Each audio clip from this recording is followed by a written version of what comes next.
Only బొల్లారంలో 56 లక్షలకే gated కమ్యూనిటీలో 2 BHK flat. Just call. మన అతిథి అనంతపురం మాజీ ఎంపీ కళ్యాణదుర్గం వైఎస్ఆర్సీపీ ఇన్ఛార్జ్ తలార్ రంగయ్య గారు. ఆకలితో అనంతపురంకి ఎవరు వచ్చినా రంగయ్య గారి ఆఫీస్ దగ్గరికి వెళ్తే భోజనం రెడీగా ఉంటుంది అనేది ఉండింది. ఏంటి సార్ అంతా ఖాళీ అయిపోయిందంత పవర్ లేదనే? పవర్ వచ్చినప్పుడు జనం అంత విపరీతమైన ఇది చూపాల్సిన పని లేదు, పవర్ లేనప్పుడు ఇంత ఇట్లా కూడా చూపాల్సిన పని లేదు. ఆంధ్రప్రదేశ్ రాజకీయాలు, అనంతపురం రాజకీయాలు ఏంటంటే గెలిచిన వాడికేమో గెలిచిన ఆనందం లేకుండా అవుతుంది. ఈ రోజు కూటమి కావచ్చు, సాధువులు, పీఠాధిపతులు అంతా కూడా మీ వైపే వేలెత్తి చూపుతున్నాయి కదా, మీరే పాపం చేశారు. చేశారంటే ఈ రిపోర్టు ఎప్పుడు బయటకు వచ్చింది, ఆ రిపోర్టు మీద ఎప్పుడు మాట్లాడినాడు, వాళ్ళు మంచి ప్రభుత్వం అని చెప్తుంటే అది ముంచినది కనిపిస్తుంది కదా. ఈ కల్తీకి నాకు సంబంధం లేని ఎలాంటి పాపము చేయలేదు. పోయిన తర్వాత ఆయన ఏం చేసిండేవాడే కదా, మీరు పోకముందే నోటీసులు ఇచ్చింటే మీడియాకు చూపెట్టమని చంద్రబాబు గారు అడుగుతున్నారు కదా. నోటీసులు అనేది చూపించే కదా సారు, ప్రశాంతత కోసం పోతారు. ఆ ప్రశాంతత ఇక్కడే లేకుండా చంపేశారు కదా. కూటమి ప్రభుత్వం మీద నీకు 15,000 గోయిందా, నీకు 18,000 గోయిందా, ఉచిత బస్సు గోయిందా,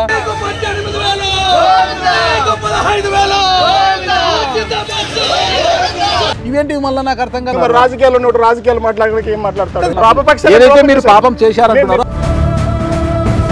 ఎవరు తీసుకొచ్చినారు? మంచి ప్రభుత్వము అని వాళ్ళు తీసుకొచ్చారు. ఆడ జనాల్లో లేదు.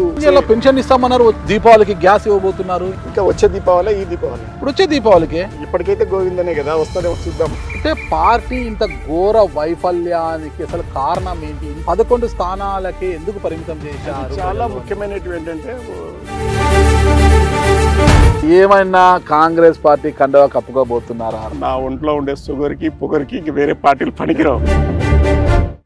Welcome to Suman TV. నేను మీ నాగరాజ్ బైర్శెట్టిని. ఈరోజు ఈ ప్రోగ్రామ్ మనకు స్పాన్సర్ చేస్తుంది ఎలక్ట్రికల్ వాహనాల రంగంలో ఉభయ తెలుగు రాష్ట్రాల్లో తనకంటూ ఒక బ్రాండ్ని క్రియేట్ చేసుకున్న ఎకో తేజస్ కంపెనీ. ఈ కంపెనీ అన్ని రంగాలు, అన్ని వర్గాల ప్రజలకు అందుబాటులో ఉండేలాగా సరసమైన ధరలు, అందరికీ అందుబాటులో ఉండే ధరలతో ద్విచక్ర వాహనాలతో పాటు 3 చక్ర వాహనాలను కూడా తయారు చేసి ఇస్తుంది. ఒక్కసారి ఛార్జ్ చేస్తే చాలు 100 కిలోమీటర్లకు పైగా ప్రయాణం చేయొచ్చు ఈ వాహనాల్లో. ఇక ఆలస్యం ఎందుకు, ప్రతి ఒక్కరూ కూడా ఈ వాహనాలను కొనండి, మీ అవసరాలను తీర్చుకోండి. ఇకపోతే ఈరోజు ముఖ్యంగా మన అతిథి అనంతపురం మాజీ ఎంపీ కళ్యాణదుర్గం వైఎస్ఆర్సీపీ ఇన్ఛార్జ్ తలార్ రంగయ్య గారు. ఎవరికైనా కూడా పవర్ ఉన్నప్పుడే ఆ అలంకారము అదంతా కూడా, కానీ ఒక్కసారి పవర్ పోతే పరిస్థితి ఎలా ఉంటుందో ఈరోజు మనము మాజీ ఎంపీ తలార్ రంగయ్య గారి ఆఫీస్, అంటే అనంతపూర్లో ఉన్న ఆఫీసు దగ్గర ఉన్నాము. అది చూస్తే మనకు అర్థమవుతుంది. ఒకప్పుడు నిత్యం ఆయన పవర్లో ఉన్నప్పుడు ఈ కార్యాలయం ఎప్పుడు కూడా చాలా ఫుల్గా ఉండేదన్నమాట. ఇక్కడికి ఫుల్ జోష్గా ఉండేది. ఎప్పుడు నిత్యం జన సందోహము, పార్టీ నాయకులు క్యాడర్తో కలకలలాడుతూ ఉండేది. అంతేకాకుండా నిత్య అన్నదానము అన్నట్టుగా ఇక్కడికి ఎవరు వచ్చినా కూడా, ఏ పని మీద అనంతపురంకి వచ్చినా రంగయ్య గారు ఆఫీస్ దగ్గరికి వస్తే చాలు ప్రతిరోజు కూడా ఇక్కడ భోజన ఏర్పాట్లు కూడా చేసేవారు అనమాట. మధ్యాహ్నము, సాయంత్రం పూట ఎవరు వచ్చినా కూడా ఇక్కడ వచ్చి భోంచేసి వెళ్ళేవారు. అంటే అంతగా కలకల్లాడేది ఈ ఆఫీసు. ఇప్పుడు ఒక్కసారికి పవర్ పోయేసరికి ఆయనకు, అంటే ఆయన ఈరోజు కళ్యాణదుర్గం నియోజకవర్గ ఇన్ఛార్జ్గా ఉన్నారనుకోండి, అయినప్పటికీ ఆయన కార్యాలయం ముందర ఎవ్వరు లేకుండా ఎలా బోసిపోయి మొత్తం కూడా చెత్తంతా నిండిపోయి ఎలా ఉంది చూడండి. ఎందుకు ఈ పరిస్థితి వచ్చింది, అసలు ఏంటి అసలుకి? అసలు 2024 ఎన్నికల్లో కళ్యాణదుర్గానికి తలారి రంగయ్య ఉన్నాడు అని చెప్పండి అని గట్టిగా అంత ధీమాగా చెప్పిన రంగయ్య ఆ ఎన్నికల్లో ఎందుకు ఓడిపోయారు?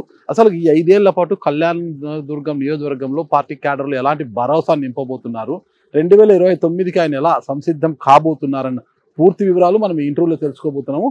ఇప్పుడే రంగయ్య గారు ఇక్కడే ఉన్నారు, ఆయన అడిగి వివరాలు తెలుసుకుంటాం.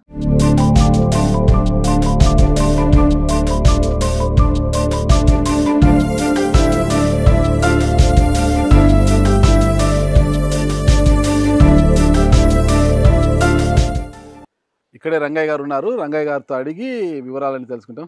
సార్ నమస్తే. సార్ నమస్తే అండి. ఓకే, ఎలా ఉన్నారు? బాగున్నాను. గతంలో నేను ఇక్కడికి వస్తే నిత్య అన్నదానం అన్నాను, కానీ ఆ విధంగా ఉండేదన్నమాట.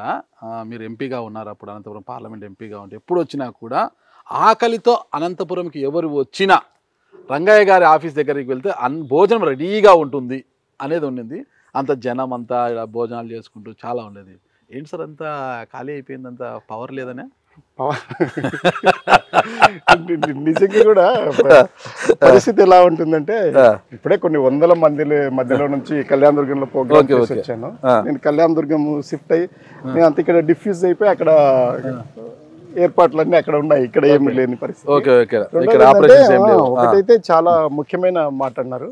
యాక్చువల్గా అయితే పవర్ వచ్చినప్పుడు జనం అంత విపరీతమైన ఇది చూపాల్సిన పని లేదు, పవర్ లేనప్పుడు ఇంత ఇట్లా కూడా చూపాల్సిన పని లేదు. కానీ జనం అట్లా అలవాటు పడిపోయారు.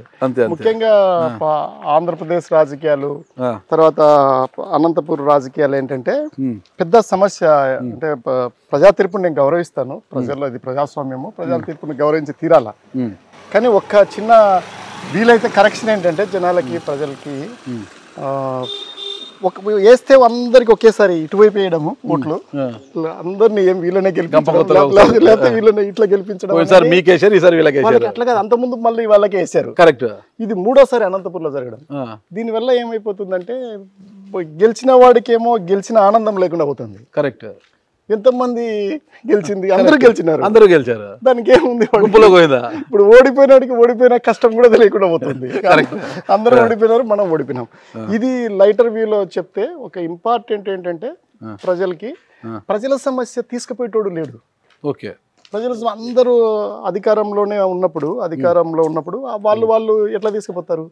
మేము ఏదన్నా ప్రతిపక్షం నుండి చెప్పాల్సి వస్తే నిన్ను ప్రజలు తిరస్కరించారు, మీరు ఎలా వచ్చి మీరు ఏ మొహం పెట్టుకొని మీరు ప్రజల సమస్య తీసుకొస్తారు అనే బుద్ధి రాలేదన్నట్టు ఉంటుంది. ఎందుకంటే కొన్ని వేల మెజారిటీతో తేడాతో ఓడిపోయినాము, అంతకుముందు లక్షల మెజారిటీతో గెలిచినప్పుడు వీళ్ళు అందుకనే కనీసము జనాలు ముఖ్యంగా అనంతపురం ప్రజలు, ఆంధ్రప్రదేశ్ ప్రజలు ఏంటంటే కొంచెం అటు ఇటుగా ఉంటే మాట్లాడడానికి, ప్రజల సమస్యలు తీసుకుపోవడానికి, ప్రాంతపు సమస్యలతో మాట్లాడడానికి వీలు పడతారు. ఇప్పుడు అదే అందరికి అంత చిక్కంది ఏంటంటే తొలి ప్రయత్నంలోనే రంగయ్య గారు స్టేడియంలో 6 కొట్టాడు, కానీ గల్లీలో కొంచెం 4 సింగిల్ కూడా కొట్టలేకపోయాడు అనేది అందరికి అనుమానం. అంటే ఎంపీ గారు లక్షల మెజార్టీతో గెలిచిన మీరు ఎమ్మెల్యేగా గెలవలేకపోయారు, ఎందుకు? అసలుకి కారణం ఏంటంటే మామూలుగా అది కరెక్ట్, ఒక పెద్ద నదిలో లేదా పెద్ద సముద్రాన్ని మీరు చిన్న పిల్లకాలంలోకి వచ్చి చాలా సులువుగా ఉంటది, ఇరుక్కుపోతాం.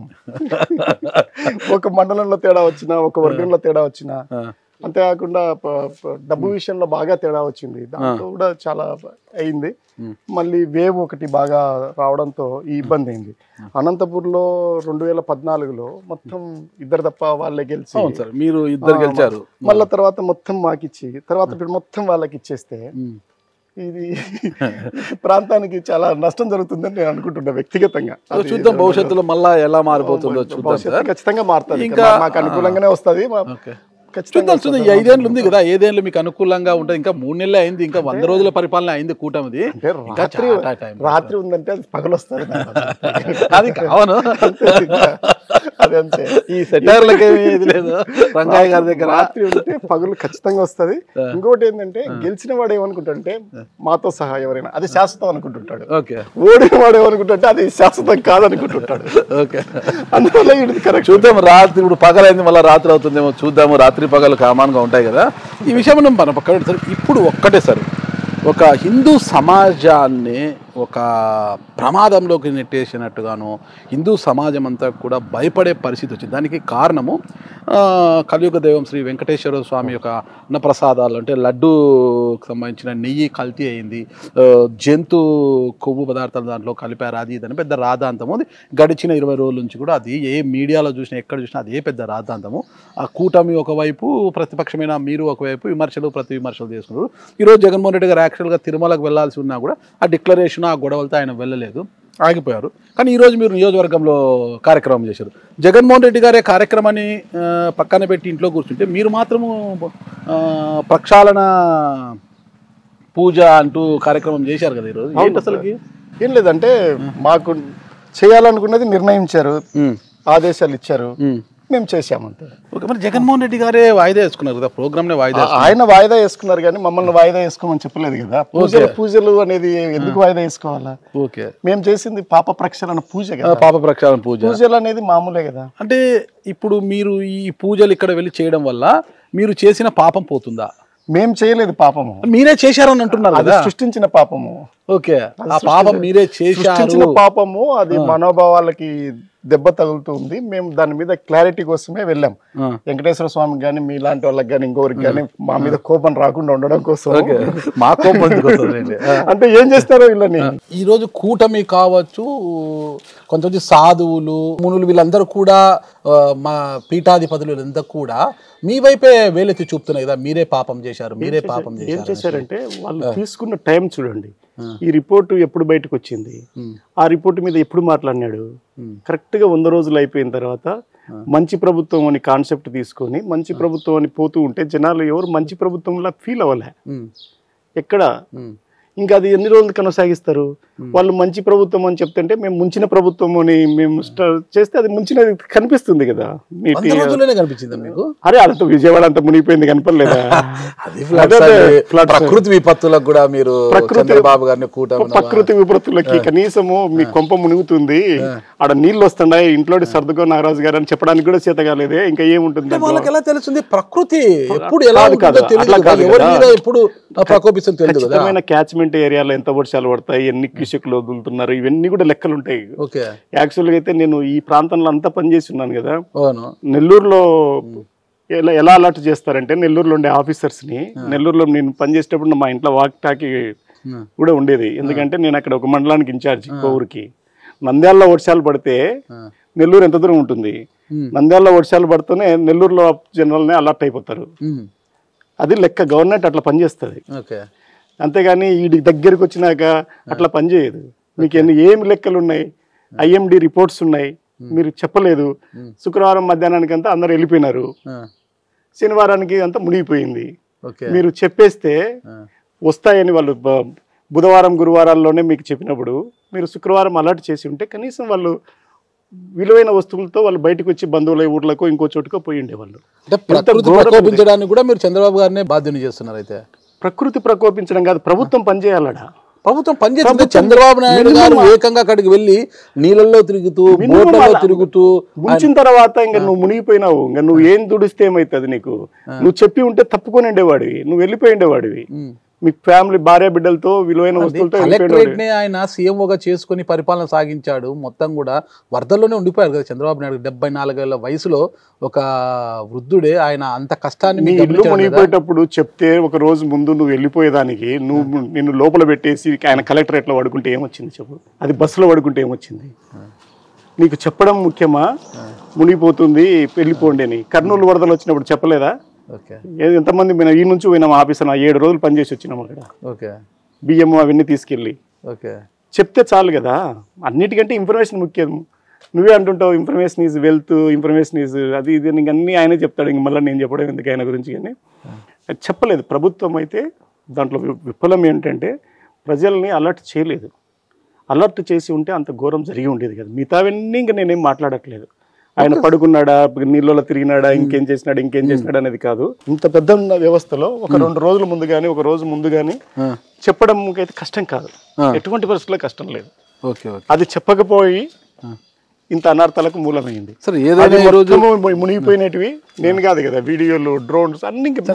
అందువల్ల ప్రభుత్వం నుంచి బయటికి రావడానికే 100 రోజులు లేదు, సరిగ్గా లేదని తెలియ పట్టుకుంటారనే విషయం పైనే డైవర్ట్ చేసి మాట్లాడినాడని నేను గట్టిగా బలంగా నమ్ముతున్నాను. నెయ్యి కల్తీ విషయంలో మీ పాపం ఏమీ లేదంటారు? ఖచ్చితంగా లేదనే నేను నమ్ముతున్నాను. అంటే మీరు తిప్పు కొట్టడంలో కూడా వైఫల్యం చెందారు కదా, ఎక్కడ కూడా ఆ స్థాయిలో ఎక్కడ ఏం లేదు. కొంచెం తిరుమలకు జగన్మోహన్ రెడ్డి గారు నేరుగా తిరుమలకు వెళ్ళి ప్రమాణం చేసి కదా డిక్లరేషన్ అడుగుతున్నారు, ఇస్తే పోయేదేముంది? ఆయన ఇంత ముందు పోలేదా? ఇప్పుడు ఏమైనా కొత్త ఆయన సీఎం గా ఉన్నాడు కాబట్టి అక్కడి యొక్క నియమ హిందూ సాంప్రదాయ ప్రకారము టీటీడీ నియమ నిబంధనలను కూడా తుంగలో తొక్కి ఆయన సీఎం హోదాలో అక్కడికి వెళ్ళాడు. ఆయన ఎవరైనా డిక్లరేషన్ ఇవ్వాల్సిందే అనేది ఈ రోజు మీ పార్టీలోనే గతంలో ఎమ్మెల్యేగా పనిచేసి ఇప్పుడు ఎమ్మెల్యేగా ఉన్నా అంటే చంద్రబాబు నాయుడు ముఖ్యమంత్రిగా ఉన్నప్పుడు జగన్మోహన్ రెడ్డి గారు ఎప్పుడు తిరుమల పోలేదా? నాకు నా నాలెడ్జ్ లేదు. ఆర్ఎన్ శ్రీనివాసులు గారు అన్నారు కదా గతంలో ఇందిరాగాంధీ గారు కూడా డిక్లరేషన్ ఇచ్చారు, జగన్మోహన్ రెడ్డి గారు ఇస్తే పోయేదేముందని. నేను అడిగిన దానికి చెప్పు. ఇప్పుడు ఆయన ఇంత ముందు ముఖ్యమంత్రిగా ఉన్నప్పుడు ఈయన ప్రతిపక్షంలో ఉండి ఎప్పుడు తిరుమల పోలేదా? నా నోటీస్లో లేదండి. నువ్వు అదే మేధావి అని చెప్తున్నా కదా. నా నోటీస్లో లేదు. ఇస్తే పోయేదేముంది? ఆయనే చెప్పాడు కదా, నేను 4 గోడల మధ్య ఉన్నప్పుడు బైబిల్ చదువుతాను, బయటికి ఇప్పుడు ఎందుకు అయిపోయింది? ఇప్పుడు ఏమైపోతుందంటే మీరు కులాలన్నింటినీ ఉపయోగిస్తారు, ఇప్పుడు మతాలను ఉపయోగిస్తున్నారు. కూటమికి వచ్చిందని మతాన్ని ఎంత ఘోరంగా ఉపయోగిస్తున్నారంటే, లేకపోతే ఇప్పుడు అన్ని మతాలు సనాతన ధర్మం ఇంకో ధర్మ ప్రస్తుతం అందరూ వచ్చేసి ఆడ ఇప్పుడు అడ్డుకునే పరిస్థితి పెట్టుకుంటున్నారు. ఇప్పుడు ఆయన ఇంత ముందు మొట్టమొదటిసారి పోతూ ఉండింటే అది వేరు. ఆయన ఎంపీగా ఉన్నప్పుడు కానీ లేదా ఎమ్మెల్యేగా ఉన్నప్పుడు కానీ ప్రతిపక్షంలో ఉన్నప్పుడు ఎన్నిసార్లు పోయినాడు. పాదయాత్రనే పెద్ద ఉదాహరణ కదా. సరే, ఇప్పుడు వచ్చిన నష్టం ఏంటి? పోయి డిక్లరేషన్ ఇచ్చేసి స్వామివారిని మొక్కులు తీర్చుకున్న తర్వాత అక్కడే మాట్లాడి అక్కడే ప్రమాణం చేయొచ్చు కదా, ఈ కల్తీకి నాకు సంబంధం లేని ఎలాంటి పాపము చేయలేదు. ఆడికి పోయిన తర్వాత ఆయన ఏం చేసిండేవాడే కదా. మీరు పోకముందే ఇవన్నీ చేసేసి నోటీసులు ఇచ్చి ఆడికి పోయినా నోటీసులు ఎక్కడ ఇచ్చాము? నోటీసులు ఇచ్చింటే మీడియా చూపెట్టమని చంద్రబాబు గారు అడుగుతున్నారు కదా. నోటీసులు అనేది చూపించే కదా సారు, బ్రహ్మాండంగా వచ్చినాయి. నాకు కూడా ఇచ్చిండే వాళ్ళు. ఇంకా నేనేదో నా మీద కొంచెం నమ్మకంతో మొదలుపెట్టారు. నాకు ఇవ్వాలని నాకు మొన్న మొదటిసారి కూడా ఒకసారి నోటీసు రాత్రి తెచ్చి ఇచ్చారు. నాకు కూడా ఇచ్చి చేయకూడదు అనుకుంటుంది. అందులో నోటీసులు ఇచ్చారు. నోటీసులు అన్ని సోషల్ మీడియాలోకి వచ్చేసినాయి, వాట్సాప్లో తిరుగుతున్నాయి. సార్ కూడా చూపించాడు. నోటీసులు ఇచ్చిన మాట నిజం. మీరు ఎక్కడ అడగాల? ఆయన లోపలికి పోయేటప్పుడు ఆడగదా అడగాల. మీరు ఇప్పుడే వచ్చి హైదరాబాద్ నుంచి వచ్చి వేరే నుంచి వచ్చేసి అన్ని మతాలు ఇది మీరు ఎందుకు ఇలా చేసినారు, మా వాళ్ళు వస్తున్నాడు మీరు పోవద్దు అని మీరు ఇంత భయోత్పాతం సృష్టించారు. ఇంకా అవసరం ఏముంది? మనసు ఎందుకు పోతారు ఎవరైనా కూడా? ప్రశాంతత కోసం పోతారు. ఆ ప్రశాంతత ఇక్కడే లేకుండా చంపేశారు కదా. ఇంకెందుకు ఆయనకు విరక్తి వచ్చింది. దానికి మీరు చేసింది ఈరోజు సరే, పార్టీ పిలుపు మేరకు పాప ప్రక్షాళన పూజ కదా. ఎవరి పాపం ప్రక్షాళన కోసం చేశారు? మీరు చేసిన పాపం అలాంటి ఎవరు చేసిన పాపము? చంద్రబాబు నాయుడు గారు చేశారు పాపం. ఎందుకంటే ఆయన కదా బయటికి తీసుకొచ్చింది కలియుగ దైవానికి. ఇలా నేను నమ్మట్లేదు. ఎందుకంటే జూలై 2/12 వచ్చిన దాన్ని ఇన్ని రోజులు 100 రోజులు ఆగి ఆయన మళ్ళీ చదివి వినిపించాడు. అప్పుడే ఆయనకి ఏదో సర్దుబాటు చేయాలి కదా. చంద్రబాబు నాయుడు ఉన్నప్పుడు ఎన్నిసార్లు రిజెక్ట్ అయినవి ఎన్నికి వెళ్ళిపోయినాయి. నేను కూడా తిరుపతిలో హ్యాండ్లూమ్స్ డిపార్ట్మెంట్లో పనిచేశాను. నాకు కూడా శాల్వలు దుప్పట్లు ఇవి చెక్ చేసేటప్పుడు నేను కూడా సర్టిఫై చేసేవాడిని. సరిగ్గా లేనప్పుడు రిజెక్ట్ చేసి వచ్చేవాడిని. నాకు తెలుసు కదా ఏం జరుగుతుందని. నన్ను ఆఫీసర్గా పంపించేవాళ్ళు. నేనే డిస్ట్రిక్ట్ ఆఫీసర్ని టెక్స్టైల్స్ డిపార్ట్మెంట్లో. టెక్స్టైల్స్ వస్త్రాలు ఏమైనా కొనాల్సి వచ్చినప్పుడు స్వామివారికి వాటికి కమిటీలో నేను మెంబర్ని. రిజెక్ట్ చేసేవాళ్ళం మేము బయటికి వెళ్ళిపోతాం. రిజెక్ట్ చేసినట్టు లోపలికి ఎట్లా పోతాయి? ఒకవేళ జూన్ మేము గవర్నమెంట్లో లేనప్పుడు అవి మీరు రిజెక్ట్ చేసినప్పుడు లోపలికి పోయినట్టు ఎవరిది బాధ్యత? ఆయన ఈవో గారు చెప్తున్నారు రిజెక్ట్ చేశాము, 4 ఎన్నికి పంపించాము. ఆయన చెప్తే అప్పటికే 4 వాడారు. 4 వాడిన తర్వాత అనుమానం 4 వాడలేదు, పంపించాము. 4 మార్చావు. మాట మార్చావు. మొదలు చెప్పింది వేరు, ఇప్పుడు చెప్పింది 4 వాడారు. 4 మళ్ళా అనుమానం వచ్చి పంపిస్తే ఎప్పుడు వాడారు? ఆయన లెక్క ప్రకారము ఎప్పుడు వాడారు? జూన్లో వాడారా, జూలైలో వాడారా, ఆగస్టులో వాడారా? ఎప్పుడు వాడింది? ఎప్పుడు ఆయన ఎప్పుడు? అయితే ఇప్పుడు స్వామివారికి జరిగిన యొక్క పాపములో కావచ్చు మీకు ఎలాంటి సంబంధము లేదు అంటారు. సరే, ఈరోజు హిందూ సమాజం అంతా ఇంత భయపడుతుంది కదా, మీరు ఒక హిందూవాదిగా ఏం చెప్తారు చెప్పండి? ఏం లేదు, భయపడేటట్టు చేశారు. ఇప్పుడు ఇంత ముందు ఎట్లా ఉందో అలాగే ఉంది. మీరు దాన్ని ఏం చేస్తున్నారంటే మొన్న ప్రతిదీ కులాన్ని ఉపయోగించేసి గెలిచినారు. ఇప్పుడు కూటమిలో ఉన్నారు కాబట్టి మళ్ళీ మతాన్ని మీరు పెద్ద ఎత్తున ఉపయోగించుకుంటున్నారు రాజకీయ లబ్ధి కోసం. వేరే ఏం లేదు. ఎలా అయిపోయిందంటే తిరుమల లడ్డు మీద జోకులు వేసుకునే పరిస్థితి వచ్చేసింది. ఎవరు దానికి కారకులు? ఎవరు మాట్లాడారు?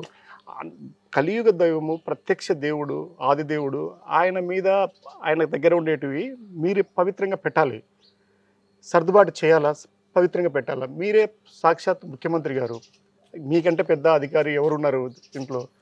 దాన్ని కాపాడాల్సిన వాళ్ళు మీరు కదా ఇవన్నీ చేసింది. అంతే అనాలోచితంగా దురుద్దేశపూర్వకంగా మీరు బయట పెట్టి ఇవన్నీ చేశారు. వాళ్ళు ఏం చెప్తున్నారు? మీ దగ్గర ఉండింది కదా అధికారము. ఒకవేళ నిజంగానే తప్పు చేస్తే మీరెందుకు మీడియాతో మాట్లాడాలి? ఇవన్నీ ఎందుకు చేయాలా?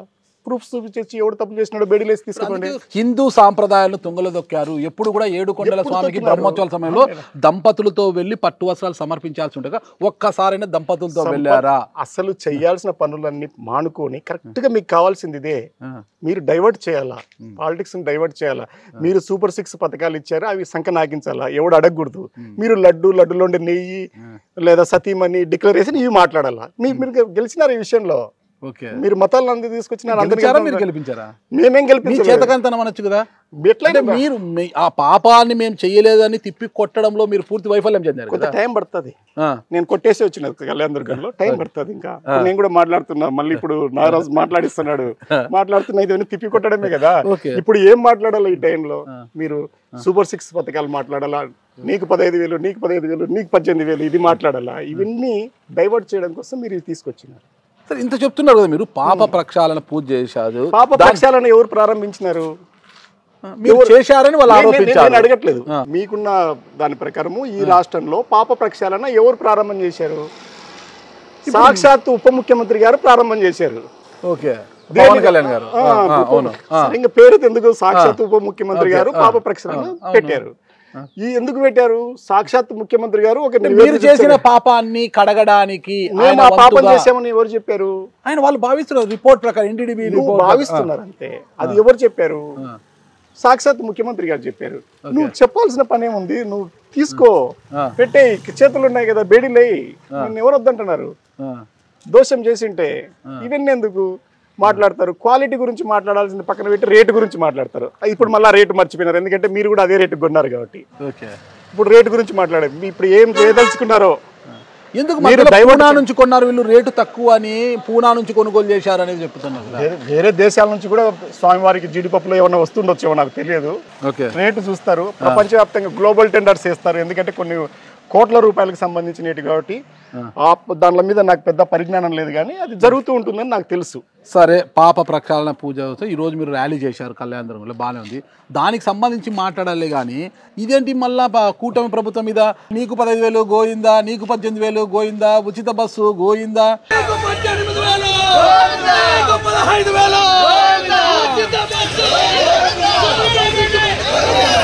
ఇవేంటి మళ్ళీ నాకు అర్థం కాదు. మీరు రాజకీయ ర్యాలీ చేశారా, పాప ప్రక్షాళన ర్యాలీ? ఎక్కడున్నాను? మీరున్నారు, జనాల్లో ఉన్నారు. జనాల్లో సరే కాదు, ఎక్కడున్నాను?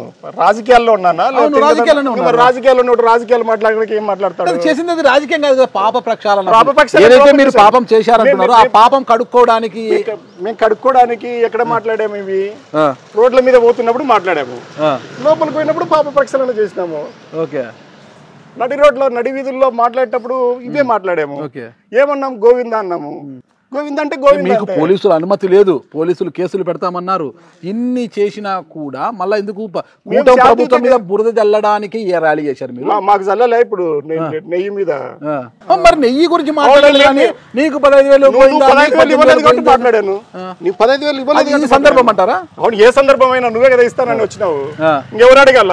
ఇంకా ఓడిపోయినానంటే నేను అడగకుండా ఉండాలంటే ఎట్లా వీలవుతుంది? అడగాలి. ఇప్పుడు అదే ఇందాక మొదట ఉపోద్ఘాతంలో అదే కదా చెప్పింది. ఉపోద్ఘాతంలో చెప్పింది అదే. వాళ్ళు డైవర్ట్ చేయాలనుకున్నారు, డైవర్ట్ చేసినారు. అందరూ కూడా మాట్లాడాల్సిన అంశాల మీద మాట్లాడకుండా ఈ అంశాల మీద మాట్లాడేటట్టు చేశారు. ఈ ఇంట్లో ఈ విషయం పైన ఏ ఇంట్లో మాట్లాడలేదో చెప్పమను, అందరూ మాట్లాడేటట్టు చేసినారు. అది వాళ్ళ కూటమి. కానీ ఎన్ని రోజులు జరుగుతుంది ఇట్లా? మళ్ళీ 200 రోజులు రాదా? 100 రోజులు ఒక్కటేనా నీ ప్రభుత్వం? 200 వస్తుంది కదా. ఎప్పుడు 200 రోజులు ఇంకా మళ్ళీ వస్తారు, మాతో జనాలు వస్తారు. నీకు 18, నీకు 15 వస్తుంది. అది ఇప్పుడు హిందూ సాంప్రదాయాన్ని బతికించడం కోసం, హిందూ సమాజాన్ని బతికించడం, వాళ్ళ ధైర్యాన్ని నూరిపోసే ఇదిలో ఉన్నది కూటమి ప్రభుత్వం. హిందూ అనేది సనాతనం. అది సనాతనం అంటే అది అనాది. అది ఎప్పటి నుంచో ఉన్నది. అది ఆది అంత్యం లేదు, ఎప్పటి నుంచో. అది ఒక వే ఆఫ్ లైఫ్. ఈ రోజు ఈయన ఉద్ధరించడానికో లేకపోతే ఇంకోటి పెడతానో కాదు. ఆ ఎన్నో ఒడిదుడుకులు, వేల సంవత్సరాల నుంచి చుట్టూ ఉన్న విదేశీ మూకల నుంచి అది రక్షింపబడింది. అంటే అందుకే మా క్యాప్షన్ కూడా ధర్మో రక్షిత రక్షిత అనే బ్యానర్ కింద మేము పోయింది.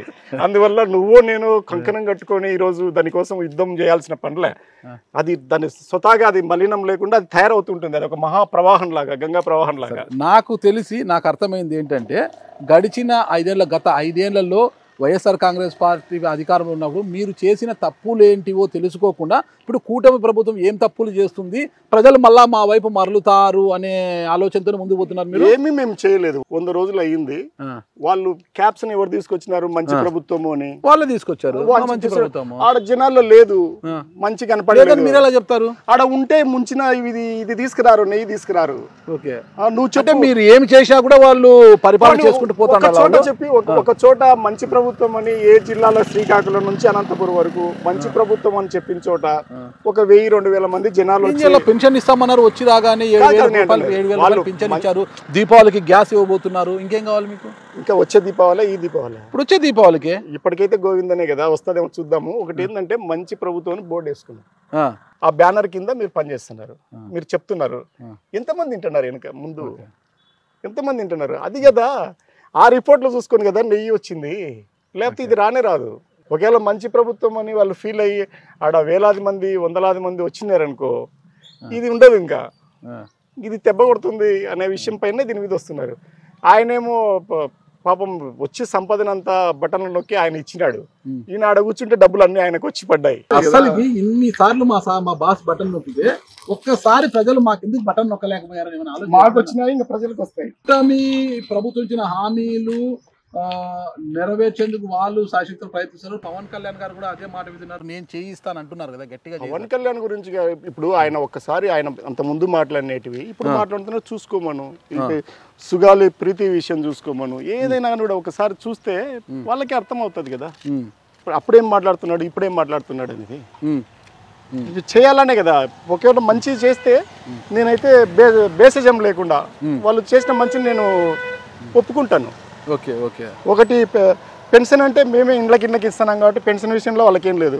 ఒక ఉద్యోగస్తులకు మాత్రం 1వ తేదీ జీతాలు ఇస్తున్నారు కాబట్టి అది మంచి చేస్తున్నట్టు నేను ఫీల్ అవుతాను. సరే, మొత్తం మీద తీసుకుంటే 5 ఏళ్లలో మేము చేసిన తప్పులేంటి, ప్రజలు మాకెందుకు ఇలా వ్యతిరేకంగా తీర్పునిచ్చారని ఏమన్నా ఒక్కసారి పునశ్చరణ చేసుకున్నారు మీరు?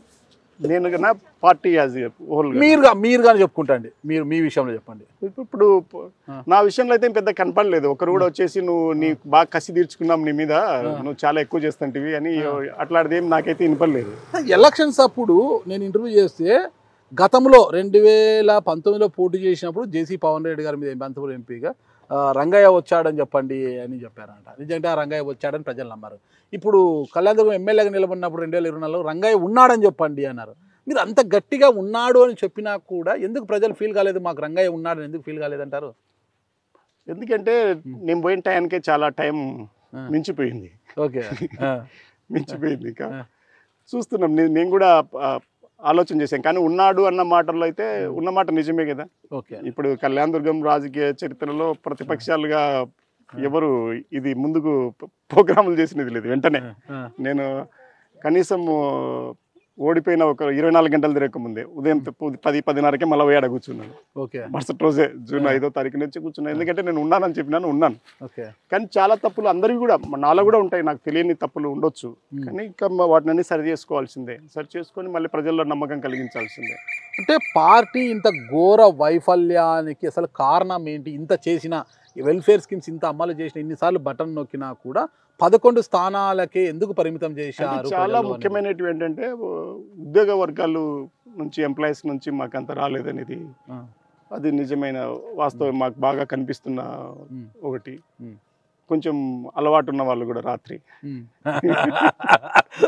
మందు బాబుల గురించి వాళ్ళని సాటిస్ఫై చేయలేకపోయారు, మేము చేయలేకపోయినాం అనేది బాగా కనిపిస్తున్న విషయం. ఇంకోటి ఏంటంటే వ్యక్తిగతంగా నేను నమ్మేది, వ్యక్తిగతం పూర్తిగా వ్యక్తిగతంగా నేను నమ్మేది ఏంటంటే నువ్వైనా నేనైనా మీ తమ్ముడి ఇంటికో, మీ తమ్ముడి పిల్లలను చదివించడానికో, మీ చెల్లెలు కూతుళ్ళను చదివించడానికో నువ్వు ఖర్చు పెడతావు.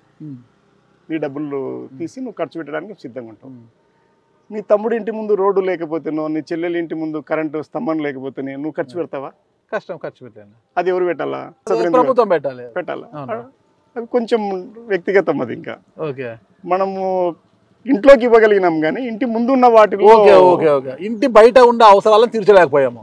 అది ముఖ్యమైనవి అవి, ఎందుకంటే ప్రభుత్వమే చేసి తీరాలా. ఓకే, పార్టీలో అంటే జగన్మోహన్ రెడ్డి గారు మీపై ఎంతో నమ్మకంతో ఒక ఎంపీగా సక్సెస్ అయ్యారు కాబట్టి, అంటే సెంట్రల్ నుంచి నిధులు తీసుకురావడంలో కావచ్చు, ఏపీ సమస్యలను పార్లమెంటులో వినిపించడంలో కావచ్చు, ఒక్క రోజు కూడా పార్లమెంటుకు ఆబ్సెంట్ లేకుండా వెళ్ళి మీ గలాన్ని వినిపించడం మీరు పూర్తిగా సక్సెస్ అయ్యారని జగన్మోహన్ రెడ్డి గారు నమ్మే మీరైతేనే సరైన నాయకుడు కళ్యాణదుర్గం కనేసి మిమ్మల్ని అక్కడికి పంపించారు. కానీ ఇక్కడే ఉన్న పక్కనే ఉన్న ఎమ్మెల్యే తోపుదూతి ప్రకాష్ రెడ్డి గారు కావచ్చు, కొంతమంది మాత్రం ఎలాగైనా మిమ్మల్ని పక్కన పెట్టించాలనే ఉద్దేశంతో మీకు పోటీగా ఉమామహేశ్వర నాయుడిని రంగంలోకి దింపారాడ.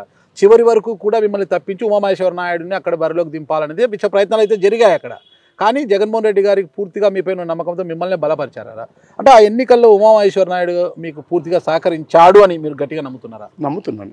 ఆయనదైతే తేడా ఏం లేదు. ఎందుకంటే ఆయన వచ్చిన ఒక 40 రోజుల ముందు వచ్చి ఉండొచ్చు, కానీ వచ్చిన క్షణం నుంచి నాతో ఉన్నాడు, కలిసి తిరిగాడు. ఏమిటంటే ఆయనతో పాటు ఎవరైతే ఆయన అభిమానులు, ఆయన కార్యకర్తలు ఎవరైతే ఉన్నారో వాళ్ళు ఆయన నమ్మి, ఆయన చెప్తున్న మాటలు నమ్మి నాకు వేసి ఉండకపోవచ్చు, కానీ వ్యక్తిగతంగా ఉమామహేశ్వర నాయుడు అయితే చాలా నిజాయితీగా కష్టపడ్డాడు, నాతో ఉన్నాడు, చేసినాడు. వాళ్ళు అటువైపు నుంచి ఏదో జరిగి ఉంటుందని అనుకున్నాం. రెండోది ఏం జరిగిందంటే ఆయన అంతకాలం ఆ పార్టీలో ఉండి పక్కకు వచ్చేసరికి ఆ పార్టీలో ఇంకా కన్సాలిడేట్ అయిపోయింది. ఓకే, అది రివర్స్లో కన్సాలిడేట్ అయిపోయింది. ప్లస్లో ఇటువైపు కాకుండా అటువైపు కన్సాలిడేట్ అయిపోయింది. అది కొత్తగా ఇంకొక విమర్శ కూడా వినిపిస్తుంది, ఒక వార్త కూడా బయటికి వస్తుంది. అంటే రంగయ్య గారిని కళ్యాణ్ దుర్గం నుంచి తప్పించి గుంతకల్లుకు పంపించి ఉమామహేశ్వర నాయుడిని అక్కడ కోఆర్డినేటర్గా అకామిడేట్ చేయడానికి తోపుదుర్తి ప్రకాష్ వర్గము పెద్ద ఎత్తున లాబింగ్ చేస్తోంది అనేది బయట ఉంది. నేనేమంటా ఇట్లాంటివన్నీ నాగరాజు చాలా ముందుగా తీసుకొస్తాడు. అంత ముందు ప్రశాంతంగా ఎంపీగా ఉన్నప్పుడు కళ్యాణ్ దుర్గం చెప్తుంది, కెమెరా కళ్ళల్లో చూసి చెప్పమని చెప్తే మళ్ళీ అదే జరిగా. నాకు తెలిసి అట్లాంటివి ఏం లేవు, ఈసారి అట్లాంటి ప్రయోగాలు ఏం చేయరు. ఎందుకంటే మళ్ళా మొదటి నుంచి ఎత్తుకోవాలి కదా. ఇప్పుడు 6 నెలలు తిరిగిన పద్ధతి, ఆ పరిస్థితి మళ్ళీ అవన్నీ తేడా వస్తాయి. అట్లా ఏమి ఉండదు. అట్లాంటిది అయితే నాకేం లేదు. హ్యాపీగా ఉన్నారు పార్టీలో?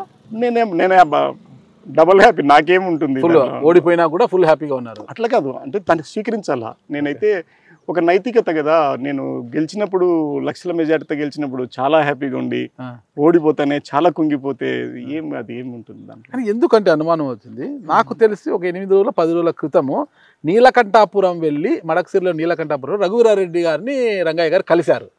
ఎందుకు కలిశారు? అదేం రాజకీయ కారణం కాదు, అది అర్థం కాలేదు. ఏం కాదు, నువ్వు తెలుసుకోవాలంటే ఏముందో చెప్తాను కదా. అదే మామూలుగా ఆయన నా గురువు, నేను వెళ్ళి మీకు ఎట్లా? అరే భలే కొత్తగా చెప్తావు. మీరు ఆఫీసర్, రాజకీయ నాయకుడు ముందు నుంచి ఆయన ఉన్నాడు కదా, నేను ఆయన దగ్గర పనిచేసి ఉన్నాను కదా. మంత్రిగా ఉన్నప్పుడు మీరు పనిచేస్తున్నారు. నేను అక్కడ కోల్డ్ స్టోరేజ్ చూడడానికి వెళ్ళాను. మామూలు కూడా దేవాలయానికి అప్పుడప్పుడు వెళ్తుంటాను, ఆ ప్రాంతం వెళ్ళినప్పుడు కలుస్తూ ఉంటాను.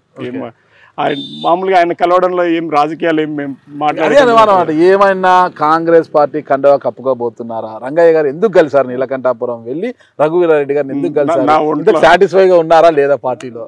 నేను చాలా సాటిస్ఫై ఉన్నాను. నా ఒంట్లో ఉండే షుగర్కి పొగర్కి వేరే పార్టీలు పనికిరావు. ఇంకా వేలైతే పార్టీ షుగర్కి పొగర్కి రెండు ఉండేదానికి పెడితే పార్టీ పెడతానే కానీ ఇంకా వేరే పార్టీ లేదు. ఇప్పటికీ బాస్ గాని పార్టీ గాని జగన్ అన్న, నాకేమైంది వేరే ఆలోచన. ఓడిపోయిన తరువాత ప్రతి ఒక్కరు కూడా జక్కంపూర్ రాజా కావచ్చు, దాడిశెట్టి రాజా, వీళ్ళందరూ కూడా అంటే కేతిరెడ్డి వెంకటరామరెడ్డి గారు కూడా పార్టీలో ఉన్న ఒక కోటరిని నిందించి వచ్చారు. సజ్జల రామకృష్ణారెడ్డి గారిని, విజయసాయిరెడ్డి గారిని, ముఖ్యంగా ధనుంజయ రెడ్డి గారిని, సజ్జల రామకృష్ణారెడ్డి గారిని నిందించి వీళ్ళ వల్లే పార్టీ ఓడిపోయింది, వీళ్ళే నాశనం చేశారు.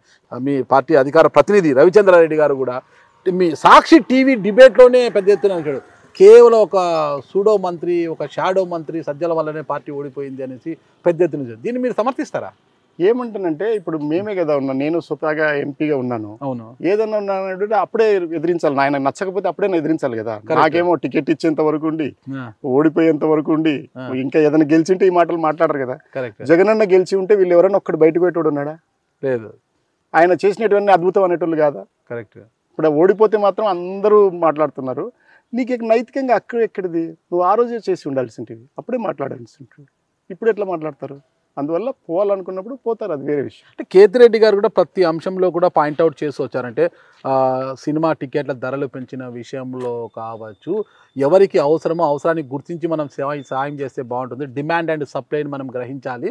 డిమాండ్ లేకపోయినా మనం సప్లై చేయడం వల్ల ఏదైనా కూడా పలచన అయిపోతాం అన్నట్టుగా వెల్ఫేర్ స్కీమ్స్ కావచ్చు, ఏదైనా కూడా దాని విషయాలు కూడా కేతిరెడ్డి గారు కూడా ప్రతి అంశంలో కూడా పాయింట్అవుట్ చేస్తూ వచ్చారు కదా. ప్రతి అంశంలో ఇది ప్రజాస్వామ్యము, పార్టీలో కూడా ఎంతో కొంత ప్రజాస్వామ్యం ఉంటుంది. నువ్వు ఏ అంశం మీదైనా నువ్వు నిక్కచ్చిగా మాట్లాడచ్చు, కానీ అది నాగరాజుకు వినిపించేటట్టు మాట్లాడకూడదు. ఓకే, నువ్వు మాట్లాడు, ఎవరినైనా నీవు తప్పు అనిపిస్తే మాట్లాడు, కానీ ఒక స్థాయిలో ఉండి ఉన్న వ్యక్తులు బయటకు మాట్లాడకూడదు, లోపల మాట్లాడాలి. ఇప్పుడు మాట్లాడి ఏం చేస్తావు? నువ్వు అంతకుముందు మాట్లాడాల్సింటివి. ఇప్పుడు మాట్లాడి ఏం చేస్తావు? పోయిన సంవత్సరం మాట్లాడింటే, అంతకుముందు మాట్లాడింటే ఏదైనా తేడా ఉండింటే మార్చుకుందరు. ఒకవేళ మార్చుకోకపోయినా నీకు డేట్ దొరికేది, నేను పలానా టైంలో చెప్పి ఉన్నాను ఆయన వినలేదు అని. ఇప్పుడు మమ్మల్ని తిరుగుతుంటారు, నువ్వు చెప్పొచ్చు కదా ఏం చేస్తున్నావు అని అంటుంటారు మమ్మల్ని. మేము చెప్పి ఉంటే మాకు డేట్ మిగిలేదు కదా, మేము ఆ రోజు చెప్పి ఉంటుంది అని. ఇప్పుడు ఇంత రోజు అన్నీ అయిపోయినాక ఇప్పుడు మాట్లాడడం అనేది ఇంకా మంచిది కాదు. అది ఓకే, ఒకవైపు వీళ్ళేమో ఇలా వాళ్ళు మాట్లాడడం తప్పు కాదు, మాట్లాడుతున్న టైం కరెక్ట్ కాదు అంటాను నేను. ఓకే ఓకే, వాళ్ళు మాట్లాడుతున్న దాన్ని నేను ఒప్పుకుంటున్నాను, కానీ ఈ టైం కరెక్ట్ కాదు, మీరు ముందు మాట్లాడి ఉండాల్సింది. Okay okay.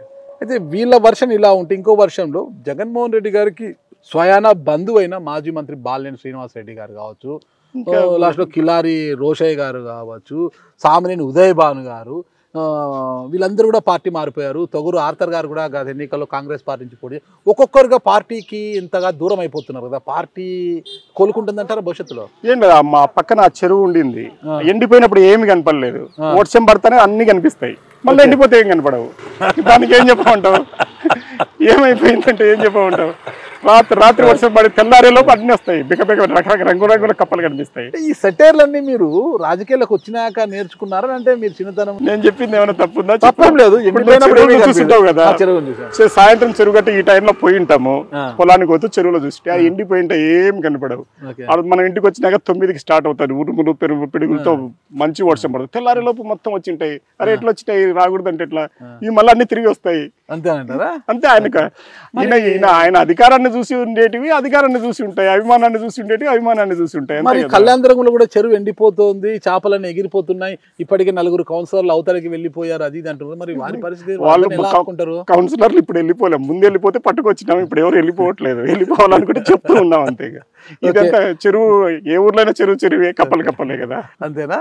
ఓకే. మరి ఇంకా ఓడిపోయారు, సరే, ఎవరి వైఫల్యము, ఎందుకు, ఏంటి, ప్రజలు ఎలాంటి నిర్ణయం తీసుకుంటే ఈ 5 ఏళ్లలో ప్రజలకు మనం ఎలాంటి భరోసా కల్పించాలి, ప్రజల పక్షాన ఎలా పోరాటం చేయాలి, పార్టీ క్యాడర్లో ఎలాంటి భరోసా నింపాలనేది ఉండాలి.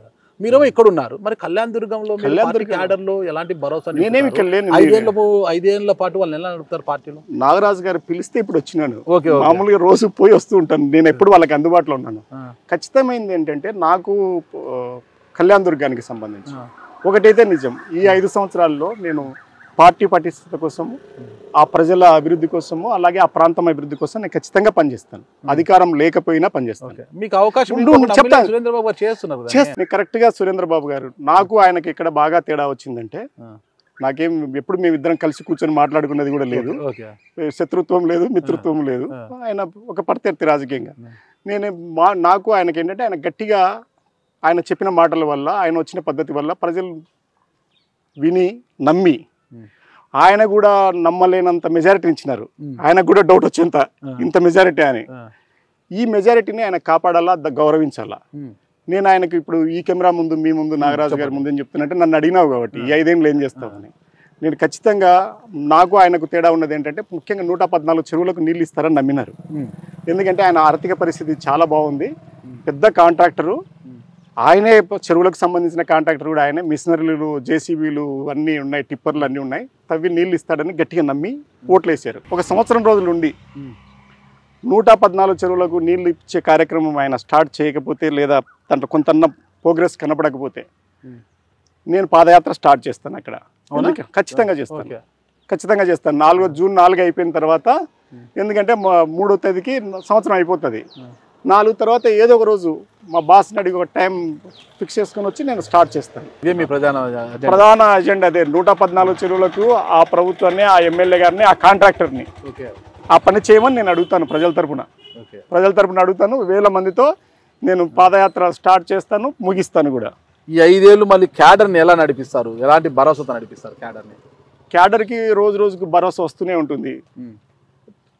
అందరు తను కొట్టినారు కాబట్టి కలిసి ఉంటారు. మీ కుప్పలు కూడా అంతే, మీ ఇద్దరు అన్నదమ్ములు కొట్లాడుతుంటారు, నిన్నో మీ తమ్ముడిని కొడితే మీరు ఇద్దరు కలిసి ఉంటారు అంతే. మమ్మల్ని కొట్టినారు, మేము కలిసి ఉంటాం అంతే, అంతేనంటారా? వేరే ఏం లేదంట. సాగు కొట్టినారు, కలిసి ఉంటాము, వాడు ఉండనోడు పోతాడు అంత. ఎక్కడో నియోజకవర్గంలో తల్లారి రంగయ్య గారికి ఉమామహేశ్వర్ గారి రూపంలో ప్రమాదం పొంచి ఉంది అంటున్నారు. నేను మామూలుగా జీవితంలో అంత ఇన్సెక్యూరిటీ ఫీల్ అయ్యి బతకలేదు ఎప్పుడు కూడా, ఇప్పుడు కూడా బతకపోను, అట్లాంటిది లేదు నా దగ్గర. అంత ఇన్సెక్యూరిటీగా ఇప్పుడు బతకను నేను. సరే, బాస్ ఉన్నాడు, ఆయన ఇక్కడ ఎవరిని ఎక్కడ ఉపయోగించాలనేది అక్కడ ఉపయోగిస్తాడు, అది వేరే విషయము. ఇప్పటికి నేనున్నాను, నా పని అయితే ఇదే, నేనైతే ఖచ్చితంగా వెళ్తాను.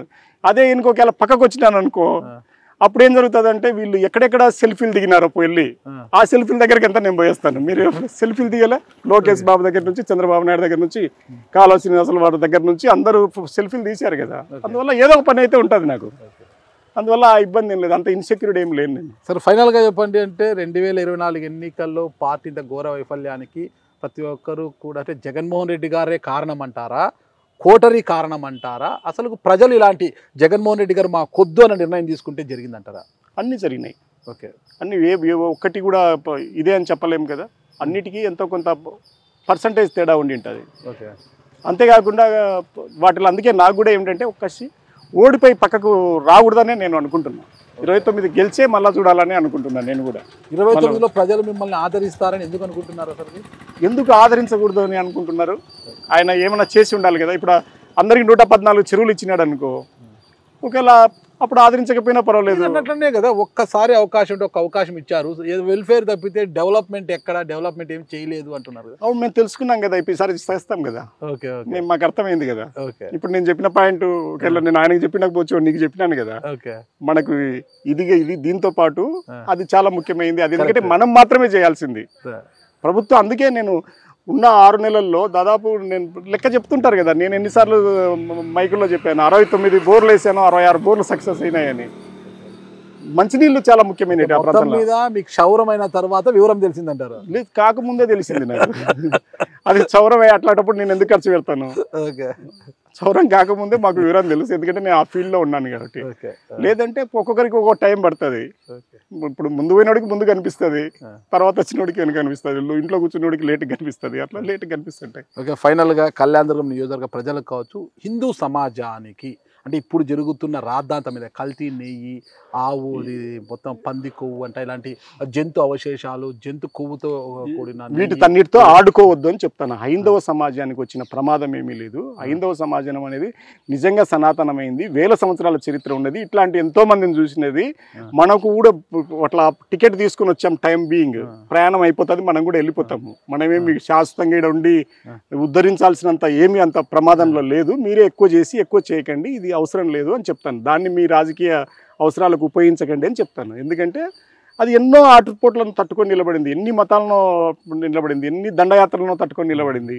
తీర్చినారు, కూలగొట్టారు దేవాలయాలు, విగ్రహాలు వీడ్చుకుపోయినారు, దాని మీద మలమూత్రాలు పోసినారు. ఇలాంటి పరిస్థితుల్లో కూడా అది చావలేదు. దానికి స్వతహాగా గంగా ప్రవాహం లాగా నడిచే కొద్దీ, కాలం ప్రవాహం నడిచే కొద్దీ అది వండే వెళ్తుంటుంది. దాంట్లో ఉండే ప్రతి దాంట్లో ఉన్నట్టే, నాలో ఉన్నట్టే మంచి చెడులు ఉన్నట్టే హైందవ సమాజంలో కూడా భయపడాల్సిన పని లేదు. మేము హైందవ సమాజాన్ని ఎంతో కొంత దానికి తోడ్పడే వాళ్ళమే కానీ మేము నష్టం చేసేవాళ్ళం కాదు. Thank you sir. పోయినసారి అయితే 2019లో రంగయ్య వస్తున్నాడు అన్నారు, 2024లో రంగయ్య ఉన్నాడు అన్నారు. ఇప్పుడు ఉన్నాడు కదా, ఉన్నాడని ఇప్పుడు కళ్యాణదుర్గం నియోజకవర్గ ప్రజలకు ఏం చెప్తారు? ఉన్నాడనే చెప్తున్నాను. రంగయ్య ఇంకా ఉన్నాడనే చెప్తున్నా. రంగయ్య ఉంటాడు కదా. ఓకే, మీరు ఉండాలి. ఉంటాడు, అంత అభద్రతా భావం అవసరం లేదు. సరే, మీరు ఉండాలని కోరుకుంటున్నాను. సరే, భవిష్యత్తు ఏ విధంగా నిర్ణయిస్తుంది, ప్రజలు ఎలాంటి మనం కాలానికే వదిలేద్దాం. Thank you sir. Thank you. ఇంత మేము ఓడిపోయినా కూడా వచ్చి ఇంటర్వ్యూ తీసుకున్నందుకు థ్యాంక్ యూ.